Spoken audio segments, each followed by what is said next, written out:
So we're recording. We'll share that link. We'll share that link with you after the session. Okay, with that, I'm going to let folks in, and we have it. We usually have folks joining over the first 10 minutes or so. So we'll I'll talk a little bit before we get started with your presentation, and as we let people in from the waiting room. Anything that you need before we get started? No. Okay, great. And Frankie, I'm making you co-host so you can let others in from the waiting room too if I miss it. Okay, here we go.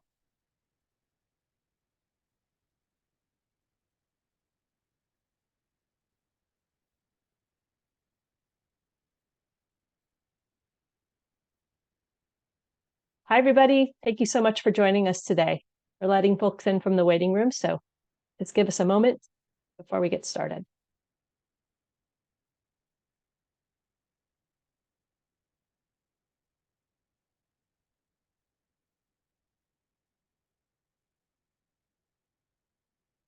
Hi, everybody. My name is Libby Sagara. I'm with Blue Path Health.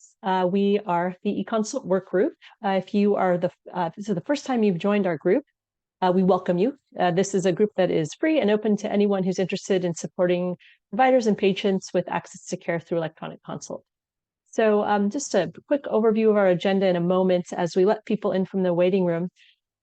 Just to introduce ourselves, I mentioned my name is Libby Sagara. I'm with Blue Path Health, and our eConsult work group is a project supported by California Healthcare Foundation, open to providers, payers, eConsult vendors, patient advocates, anyone interested in improving eConsult use for access to care across the country, not just in California.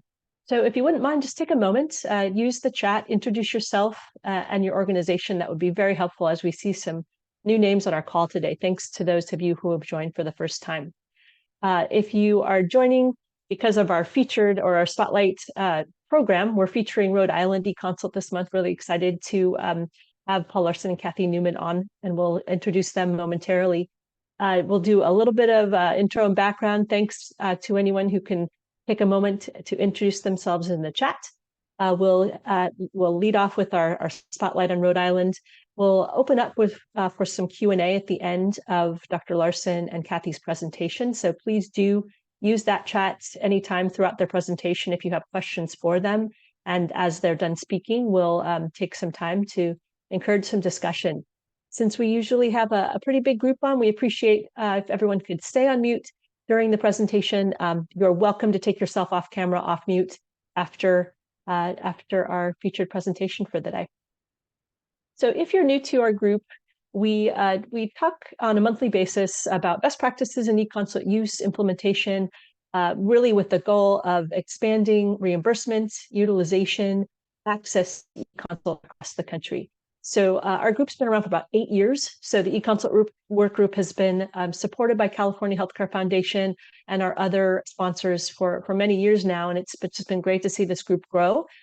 We meet on an annual basis in November in person, but our meetings are mostly virtual and open to anyone who's interested in joining us. For the past few months, we've been featuring state spotlights. A lot of our work, a lot of our attendees are those who have supported eConsult growth across California, which we've seen really grow exponentially across the past decade. You may be familiar with large programs such as LA County or UCSF programs, but since over 10 years ago, we've seen eConsult spread to just about every county across California. So we've seen such great data come out of eConsult programs. We do have a website, econsultworkgroup.com. We would love to share presentations, publications, any research that you or your organizations are able to share, spotlights or publications on your programs. So if you do want to share those with us, please feel free to send us those links or reach out, and we're happy to feature your work. What we have learned and what we like to share as part of our monthly work groups is that our work really does focus on expanding eConsult policy, reimbursement, and payer support for these programs. We've seen these programs flourish really in California through Medi-Cal managed care plan support for these efforts, along with working with our state, our DHCS, and our Department of Managed Health Care colleagues to be able to, really determine which data are most helpful and most needed for people to understand in terms of embracing eConsult and expanding it across the state and country. So one thing that we've also focused on is expanding eConsult, not just for FQHCs, not just for academic medical centers or public hospitals, but across all different settings. This is not just a program for the safety net. We have seen expansion across commercial payment, across commercially covered programs, and we're going to talk a little bit about that today. So with that, we will talk a little bit about, I want to introduce our featured presenters, just letting some folks in from the waiting room. And if you did just join us, please do take a moment to introduce yourself using the chat. We have a lot of new faces and we appreciate you joining us today. So we're so glad to feature the Rhode Island eConsult program today. We have Kathy Newman, who's the Managing Director of Value-Based Strategy for Blue Cross Blue Shield of Rhode Island. Her experiences spans over 20 years working with both large integrated providers, small IPAs, and health plans. And in her 10 years with Blue Cross, she's worked to advance value-based opportunities for pay for performance, that's always hard to say, to full risk global capitation models. She's passionate about her work and has been able to develop more collaborative and meaningful relationships with providers throughout the state of Rhode Island. We also have Dr. Paul Larson, who's the Chief of Primary Care for Lifespan and Coastal Medical in Providence, Rhode Island. He is board certified with an active practice in family medicine. He is a clinical assistant professor at Brown University Warren Alpert Medical School.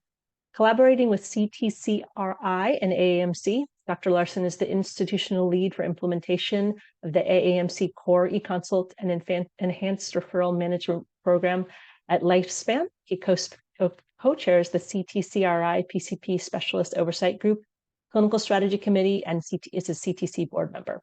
So before I hand it off to Kathy and Dr. Larson, we're really pleased also to see others who might participate in AAMC programs. We welcome your contributions, your comments, questions, anything that you'd like to share, or any questions that you have for Kathy and Dr. Larson throughout our presentation today.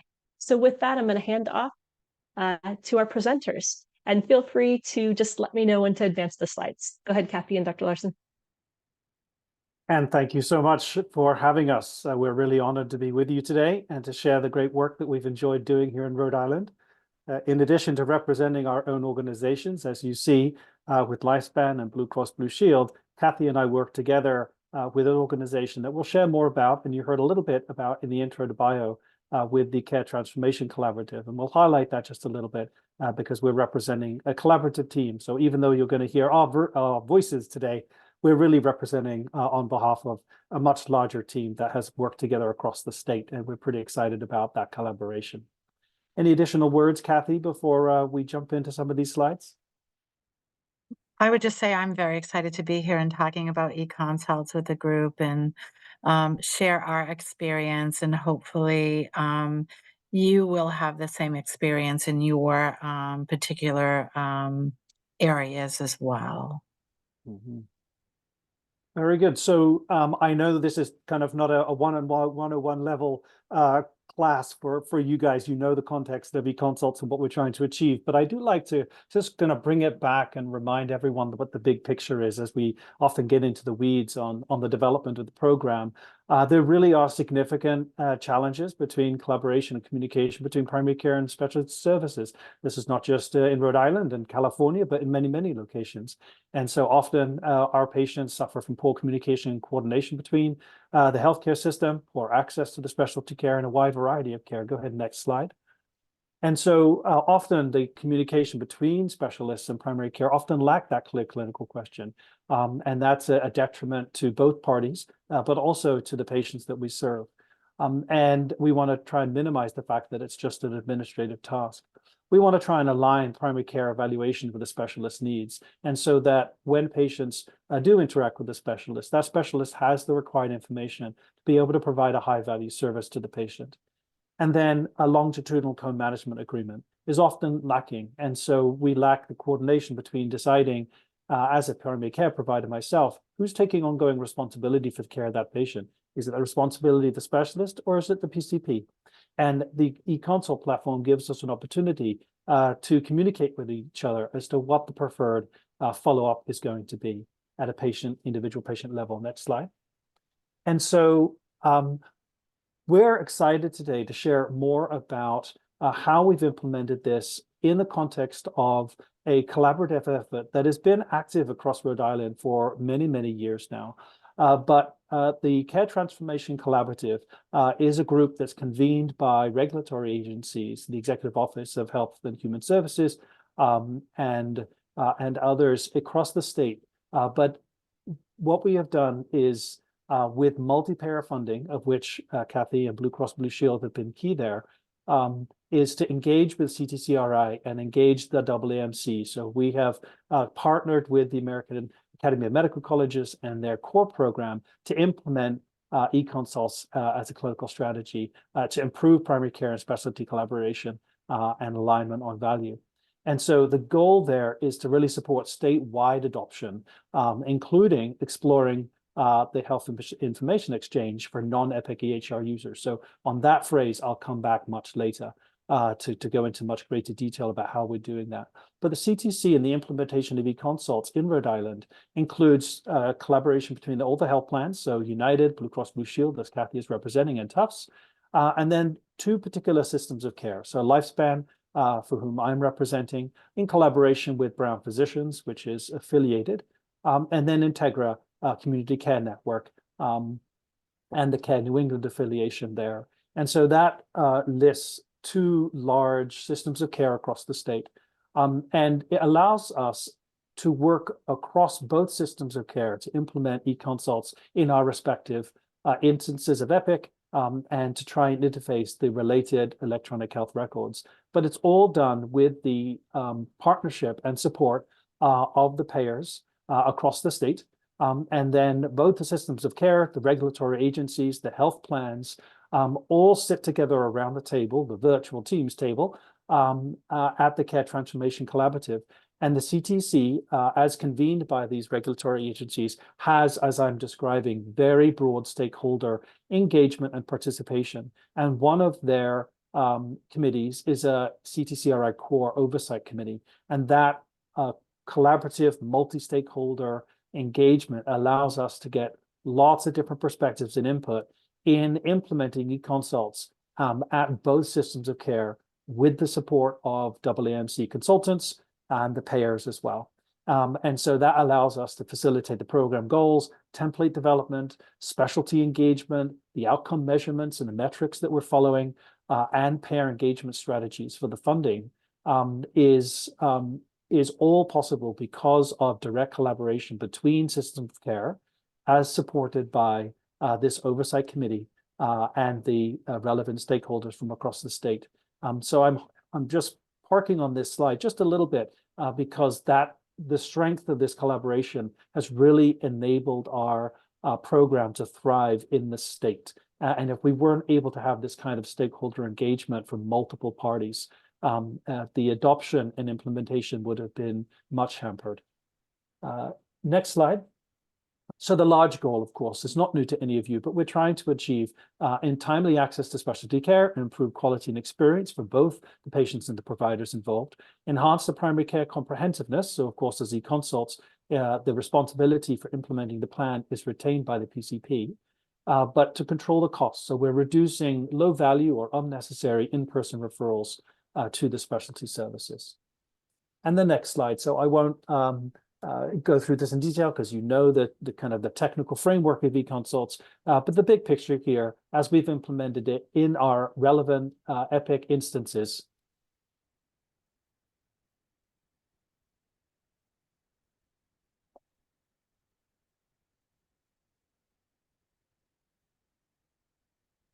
Dr. Larson, do we still have you? I think so. Sorry, I thought Oh, there we go. Kicked Yep. out. There we go. Great. Suddenly I was looking at no one. And so I apologize for that. But it allows us in our EPIC instance, what's happening?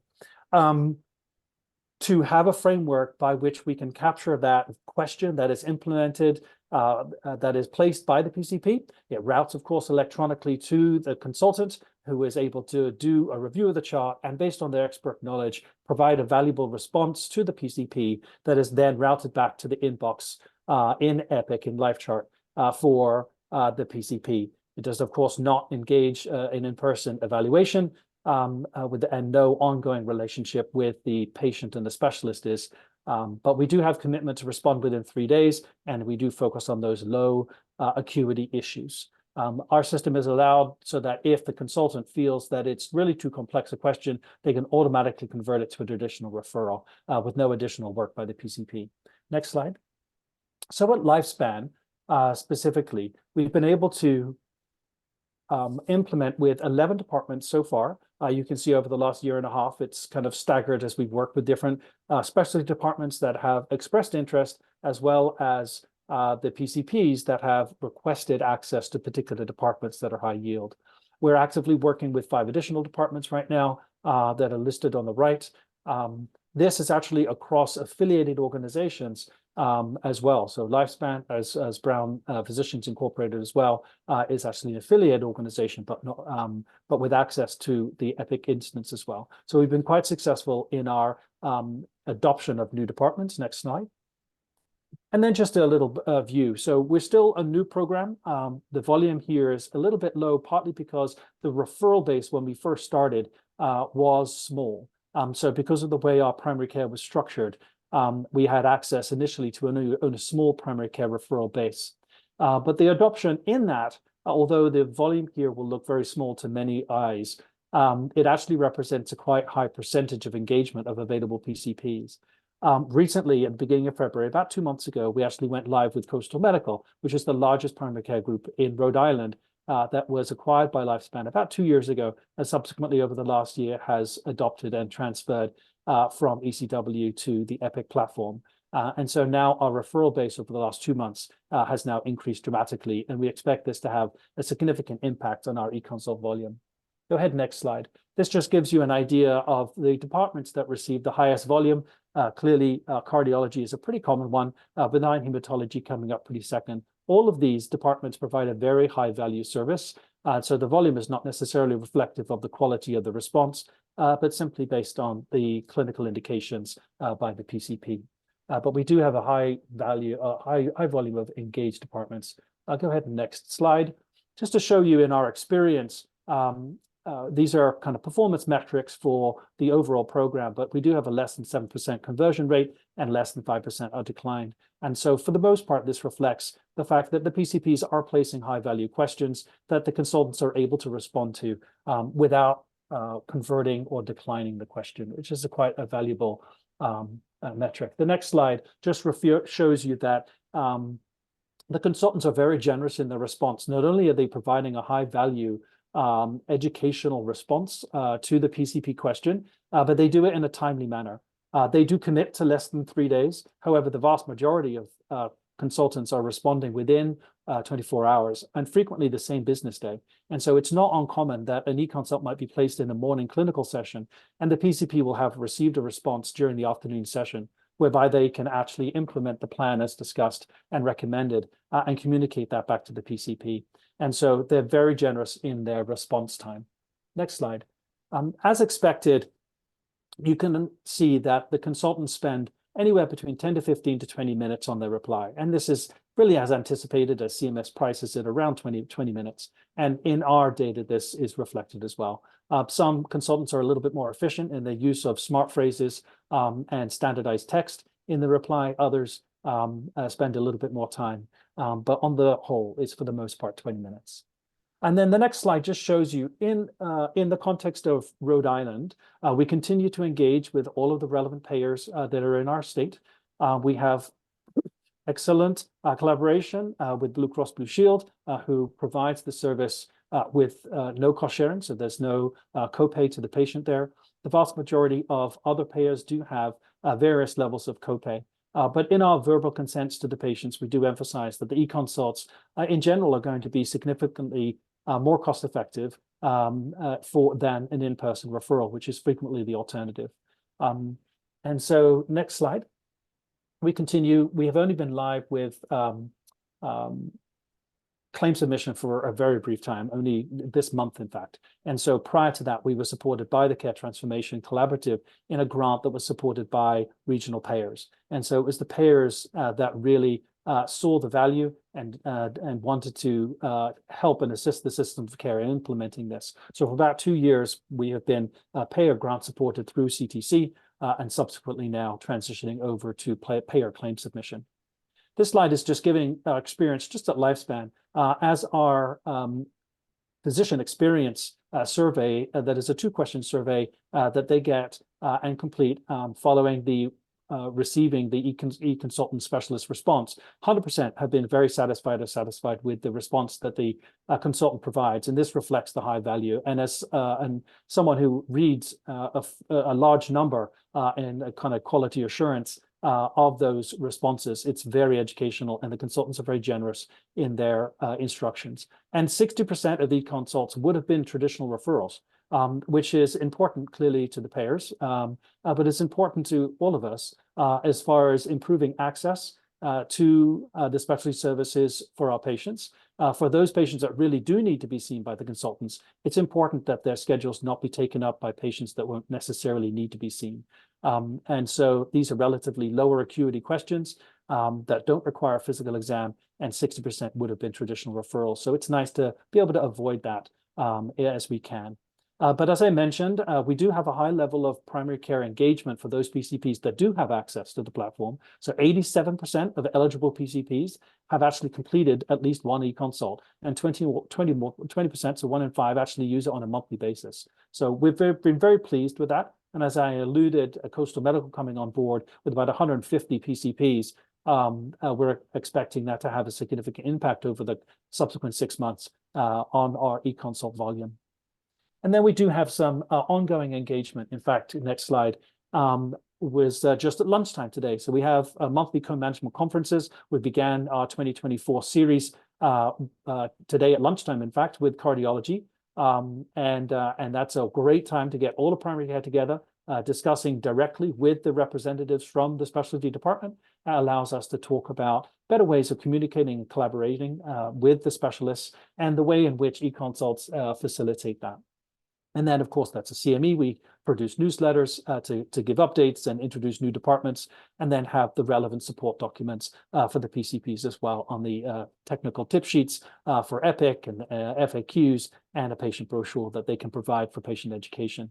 And so together with the support and their engagement, the PCPs are able to both educate themselves and place the e-consults, but also teach the patients about the benefit. Next slide just shows what the e-consults look like in our instance of EPIC. So this is an example of cardiology from today. So this is a modified referral order. And you can see that we've built out in a collaborative, iterative way with the specialty departments, templates, condition-specific templates that provide internal guidance to the PCP on the kind of content that would be helpful to the consultant in the answering of the question. And so if the PCP feels like their question fits within one of these condition templates, they can select it, they can follow the guidance there. It includes relevant required testing that would be required. We do, of course, try and keep that at a bare minimum. But this does provide the necessary information for the consultant to be able to provide a valuable response. It also includes the verbal consent language, and then some co-management agreement to think about, if this is too complex, what would the PCP prefer to happen? Should the consultant proceed with an in-person consult, or should the e-consult be sent back to the PCP so they can have ongoing communication with the patient about what the next step should be? And although we don't submit claims for the PCP side in the 99451, we do track the time for that.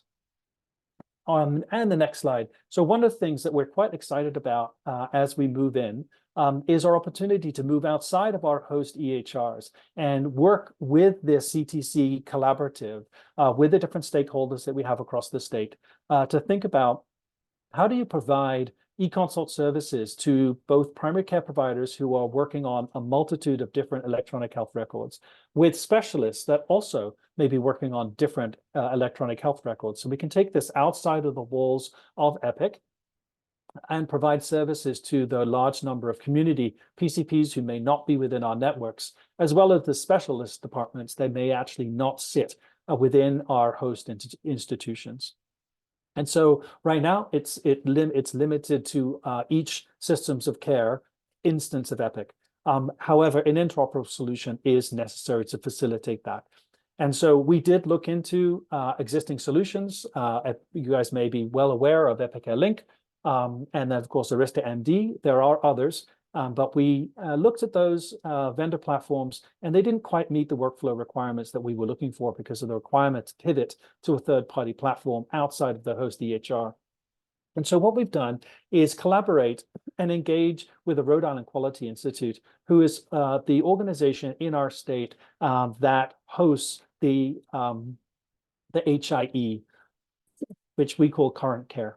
And with technical experts from each host systems of care, so Lifespan and Care New England, as well as Epic, and other vendors, to think about the discovery and technical feasibility of linking or allowing the Rhode Island Quality Institute to develop, implement, and support a capability that would allow communication across EHRs. Next slide.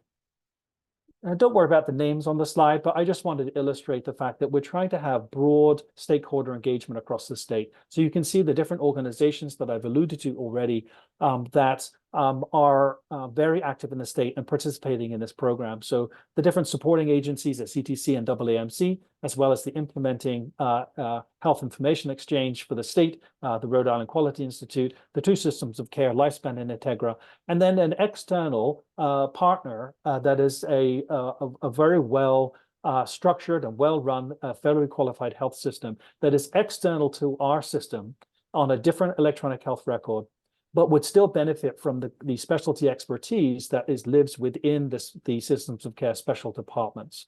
And so this is linking a potential partner on the outside with a specialty department inside, so we can develop it. Next slide. And so what we're looking at is using contemporary health information exchange technology that can actually support smart on fire applications. So the technical aspects are definitely going over my head. So hopefully you don't ask too many questions about how fire apps work, but maybe there are technical people on the call here. But within the current care viewer, we can support applications that will allow agnostic communication between one sending EHR and a receiving EHR, so that we can build and structure the e-consult within that and package it so that we'll actually be able to flow from a host EHR to a receiving EHR and then back again with a defined set of core data requirements. And so this is a new project. We're very excited about this. This is going to allow e-consults to expand across the state from any primary care provider that may be on any platform to a receiving department that may be on a variety of platforms, not just Epic, and then flow back again. So this is at the beginning stages, but I did want to share the direction in which Rhode Island is going. And we do believe this is relatively unique with regard to e-consults across the states, with regard to use of current care and the health information exchange. So the final slide that I'll put up here, next slide, is just a summary of this. And the real wins I would just kind of summarize for you is that at Lifespan, I haven't mentioned the 5 departments that are actually Integra because I want to not necessarily be careful speaking on behalf of another system of care, but we do work very closely together. And so the 11 departments and 5 in development at Lifespan, we've had outstanding IT support with our build of the system. We've been able to implement that because of the support from CTCRI, the payer grant funding, and the collaboration with the Integra and the other systems of care. So hopefully you've received that message loud and clear today. The PCP engagement has been very good with the monthly co-management conferences and the quarterly newsletters. We've had a very high satisfaction rate with regard to from the PCPs and a 60% referral avoidance, which is very helpful as an outcome. And as I alluded, just recently in the last couple of months, we've had Coastal Medical go live, and we do anticipate that increasing our volume significantly. Some challenges at first were that limited primary care referral base. And so that did impact some specialty departments that were really waiting for a larger primary care referral base. Pediatrics is an excellent example of that because we lacked sufficient number of pediatricians in our primary care base that we began with. The number of subspecialty pediatric departments that were willing or interested in engaging at the onset was relatively few. But that has now changed. And because we are now on with Coastal Medical that has a number of pediatric practices, we're now re-engaging with the pediatric hospital and that they're relevant subspecialty departments. And so we have seen a little bit of momentum from adding additional specialties and PCPs. And as I alluded, the priorities for this year are both continuing to work with our payers and the claim submission there, advocating with particular groups, and then the external pivot with the community PCPs via the state health information exchange, Current Care. So lots to do, but we're excited about what we've been able to achieve so far, and particularly with the collaboration that we've been able to enjoy through the support of CTC and the other stakeholders across the state. So I'll pause there. I'll open it up to Kathy to add other commentary that she would like. Sure. I would say you're probably wondering why this project was so important to payers. And our market is very unique in that 65% of our commercial business is under an upside downside risk model, with 80% of our Medicare population under an upside downside risk model. These models are very PCP centric. And when we look across medical expenses, our spending in the state of Rhode Island for specialty care is very high in relation to national benchmarks. And it's been very hard to engage specialists in any type of value-based initiative. So this was really a way to support our PCPs as well as our specialty community in bringing them together to work collaboratively to lower costs for our membership. And it is also the first time that we had an active group of specialists willing to engage in value-based care, helping their PCP colleagues. And we look at it as a way to strengthen that PCP specialty relationship. And as a result of this project, not only has it improved the opportunity for our PCPs within their risk models, but it's also brought the specialists to the table now, discussing more value-based opportunities with plans in general. Thanks, Kathy and Dr. Larson. I'm encouraging any questions through the chat. But this slide is so helpful to land on because a lot of my questions are captured right here. But I'm going to let folks come in with some Q&A. But before we address those, are there any just final words and summary that you'd want to share in terms of just your lessons learned as part of this program? Those who wish to conduct or encourage participation by commercial payers and by primary care providers. Anything you'd suggest to the group that's on today?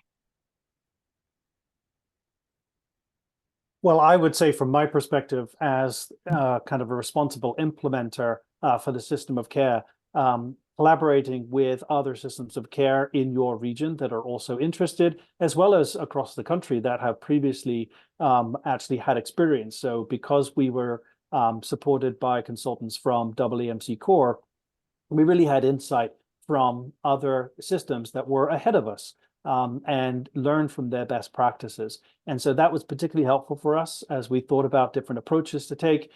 Different systems, different states, it's different. And the solutions are not one size fit all. And you do need to consider realities in your particular location, both from the payer side, but also from the technical and development side. And so the solutions are not necessarily universal. So it's helpful just to see what the different decisions have been made, and our ability to collaborate both within Rhode Island through CTC and then outside of Rhode Island through EMC Core has been particularly helpful for Lifespan and Integra as we've worked forward. And then Thanks, Dr. Larson. Go ahead, Kathy. As a payer too, I would say that each payer is a little bit different in their ability to implement change. And so I would say, don't let that hinder you, right? So someone has to be first in the market. We were happy to come to market with a payment policy, which we shared broadly with the group in the hopes that not that every payer would have the same policy, but we would all have something similar in nature. So it wouldn't be overly confusing to the provider population. And that we were willing to accept feedback from all stakeholders when we shared our payment policy to develop a policy that really worked more effectively in the market and tried to price our services competitively as well, so that it was really worth the effort of doing and feeling like you were getting something fairly compensated for the level of effort that you were putting in. Mhm. That's super helpful, and it's actually sort of touches upon the first question I was going to ask both to you, Kathy, and to Dr. Larson. And as the leader of this program, or having to sort of break ground from the BCBS perspective, what was the message that you gave to your other payers across the state? They're your competitors. How did you get them on board to to support this program? Obviously, you mentioned specialty spend is high. Is it high across the board? Is that the sort of what lured other payers to participate with you? It is. It's high across the board as a state, and it has to do with our population. So we have a lot of unions within our state, and so most of our commercial products are PPO products that don't require a referral. And we have folks in our market who think nothing of just showing up at a specialist office, and the specialists are happy to take them and service them. And, they don't rely on their PCP for that referral or as the gatekeeper of their care.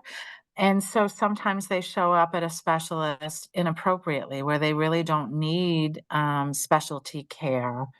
And it's really educating the population. And again, because utilization is so high, expenses are so high as well.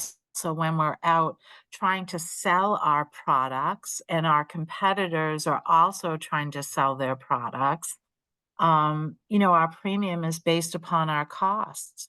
And so if we lower our costs, we can lower our premiums. And so that seems to be a great selling point to get the other payers on board.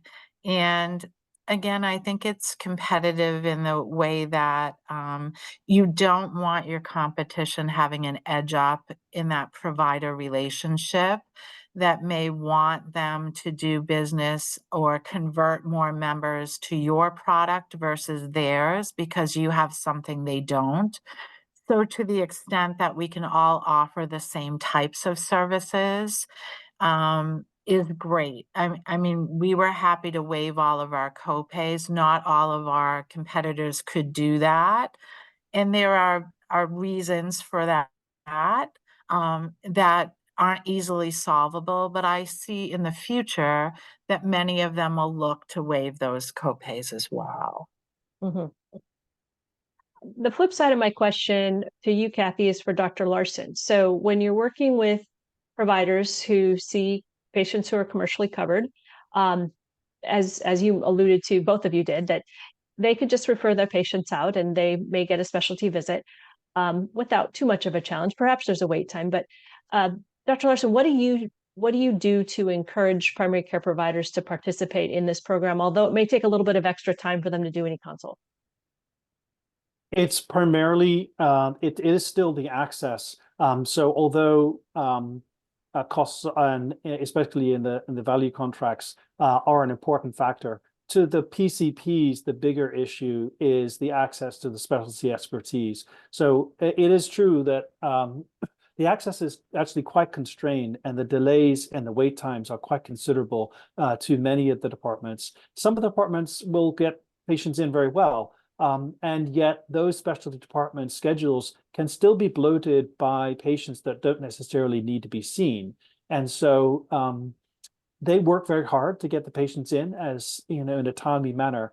And yet eConsults just provides such a faster response and the ability to implement the plan with the patient that it allows, you know, ongoing care. It's true that we have to teach the PCP about, you know, ownership of that. So that sometimes they're used to the specialist placing the relevant orders that the consultant feels are important. So this is not a handoff of responsibility. This is just getting assistance with a question that you feel comfortable continuing to care for. And so it is a different way of thinking for the PCP. So there is definitely a kind of a learning curve there. But primarily the selling point is on the access because of the delay in having the patient be able to see that consultant and just capturing the interchange in a framework that is in the medical record. And so in the past, you know, curbsides, you can always text someone, or you can do a secure chat. You can still do those things. It's just that this allows the consultant a wider view, so they can actually see the record, they can see what's been done and provide a more informed response. And the interaction is captured in the electronic record as well. So it provides that helpful framework as well. It also respects the fact that the consultant is using their expertise and time, and it does provide a billable platform so that at least we can respect and provide some reasonable remuneration for their efforts for things that otherwise they may have not been paid for, or their schedule would have been filled with lower value patients in their actual offices. So this way we can take out a little bit of that lower value referral, allowing them to see those higher complex patients that really do need to see them, but their schedule is not otherwise full. So we're trying to help both the PCP with the access side and the patient side, but also a consultant with the access side, but for slightly different reasons. That's great, Dr. Rose. I was amazed by that conversion rate being so low. That those requests that actually did result in needing a face-to-face visit. Sorry, Kathy, go ahead. I was going to say, when we talk about access to, it lends to equity. There are a lot of members that just don't have the means, the transportation means to get to a specialist.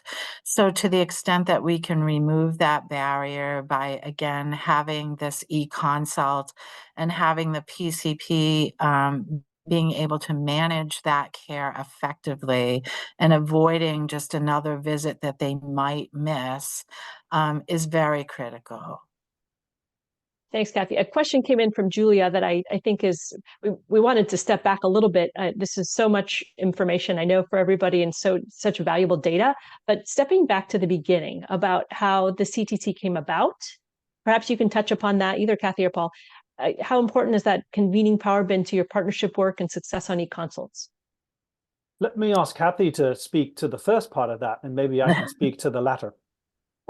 So really, the Care Transformation Collaborative came about as we introduced the concept of PCMH models in our market, and folks needed assistance getting NCQA certified.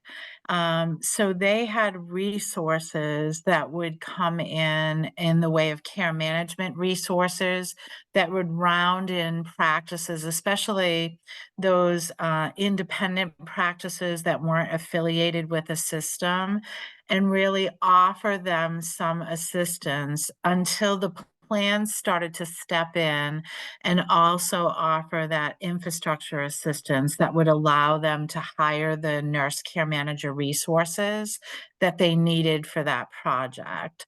And so as many of our practices took advantage of getting PCMH certification, we still had this collaboration where all the payers were participating with CTC because we all had the same interest. And we had providers all participating in this committee as well, we started to think, what could we do together? So it really morphed into other issues or initiatives that they could take up, whether it just be educational opportunities. So for instance, they took up PCP capitation and would have speakers come in and speak about their experience and what those models actually look like to help us as we were exploring those options in our market. And here we are now with e-consults when we talk about how can we engage specialists in our market. This was kind of their first step into really bringing that together for us and getting all the stakeholders in one place.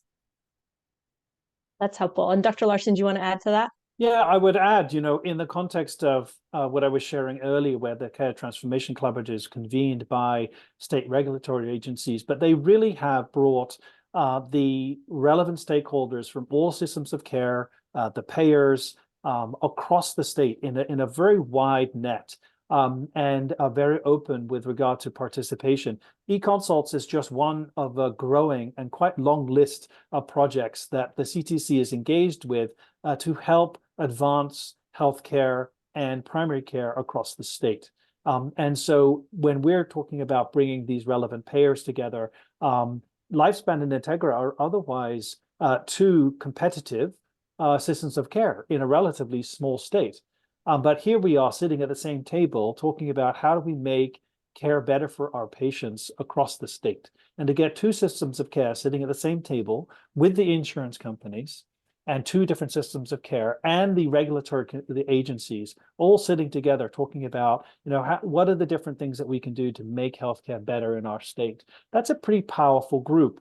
And it's very impressive. I came from Pennsylvania. I was not aware of a similar organization that was so broad in its representation.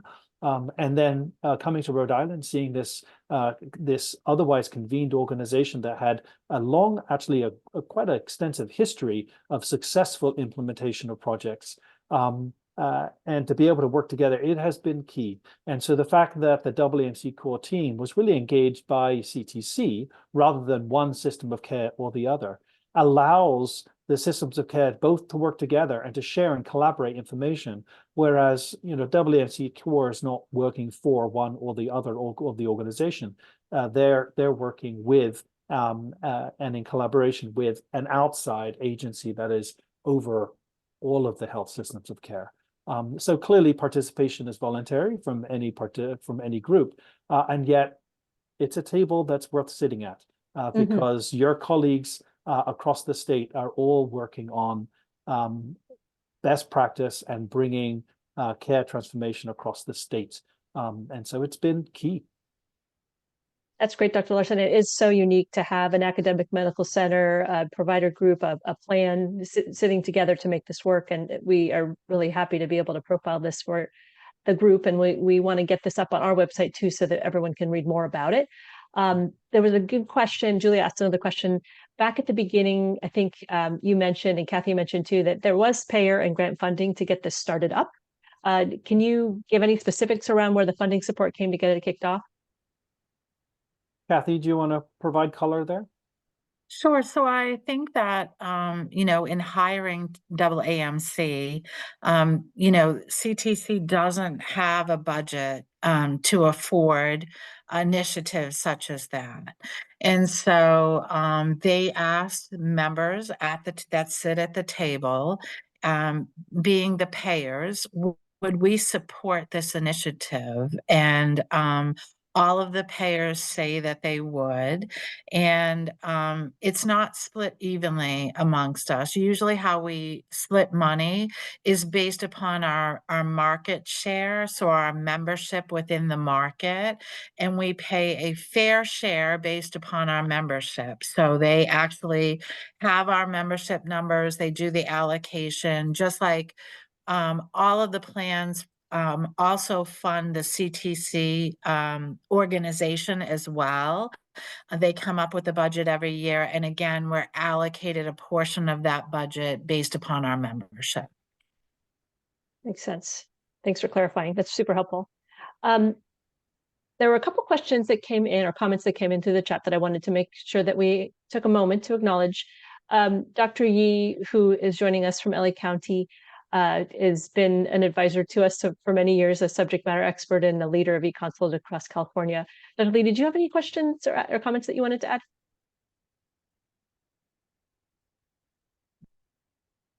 No, I just think this is great work that they're doing in Rhode Island. Thanks so much for joining us today. And Dr. Tusu, who is from the Central Valley of California. So we have our most urban and our most rural examples of eConsult on our call today. So Dr. Tusu, did you have any comments? I know you had a question or comment for. It says, thank you very much for putting this together. This is an exceptional program and it's almost like a dream come true. And I would like to know more, and if there's an opportunity for me to come and experience this firsthand, and I wish we can duplicate it in all the states of the union. Wonderful job. Thank you. It really is a great example to follow. And I'm just going to allow for a moment. Sometimes it's hard to get questions entered in the chat. So if anyone needs to take themselves off mute and ask a question, I welcome that. And while I'm doing that, Dr. Larson and Kathy, if you have any closing comments you'd like to share, that'd be great. I would just say it's a wonderful learning experience for us. And it's also wonderful to see our providers so engaged in this project, both from our PCP's perspective as well as the specialists. And to know that there are PCPs who can say, I really need to get in touch with these specialists, and I'd love to see this group go next, or even specialty groups coming to our PCPs now and saying, how do I participate in this project, is just great. It really is that dream of strengthening that relationship between the PCP and the specialist. And it's just great to see the specialists so engaged in our market these days. So true. Dr. Larson, any final words? Just to encourage that although there are, of course, market variance from state to state and the realities of different systems of care, political and various other just technical realities that differ, there are some best practices and some just lessons that are helpful to share as we are today. And so if we can be of help to other states and other systems that are working in a similar way, although the realities where you are may be a little bit different, still there may be some valuable things that we can share. And so we're more than happy to be available if people have ongoing questions or comments following today. Really appreciate that. And those questions are coming through in the chat too, is how can people get in contact with you? So we'll make sure to share that with those who've asked. We really appreciate your time today, and these examples are so helpful. I think the biggest learning from today is just having that primary care champion like yourself, Dr. Larson, at the table, and a payer champion like you, Kathy, is key to success of these programs. So really, thank you so much for sharing and for your time. We hope to see you on future monthly calls. And we're going to wrap up briefly. Dr. Larson and Kathy, if you can stay, great. If you need to go, we understand. We just wanted to note that we hear from payers and providers about their programs and their successes pretty frequently. So important to hear primary care providers who are really pushing this program, this type of program. We don't hear enough from patients. So on our monthly calls, we always reiterate that ask for any examples of how patients are feeling about eConsults, any examples of their testimonials or their thoughts or their stories. We'd love to hear those from you. We're happy to feature those on our website and our newsletter, any chance we can do that. So please do share if you have those examples. And just in closing, I think most of you on the call probably are here because you get our email communications, our newsletters with our monthly call information. We love to feature presentations, publications from you all, from experts, subject matter experts, or clinicians who have been able to capture some data through eConsult. We do post all of these presentations and recordings on our econsultworkgroup.com events page. So you'll be able to see this later, and you'll get this via email. As we wrap up today, we really appreciate your time on a monthly basis, and we are happy to answer any questions. Everyone here has my email. If not, do let us know in the chat and we'll make sure to connect you with our presenters from today. Thank you again, Dr. Larson and Kathy, and everybody have a great day. Thank you. Thanks, everyone. Thank you.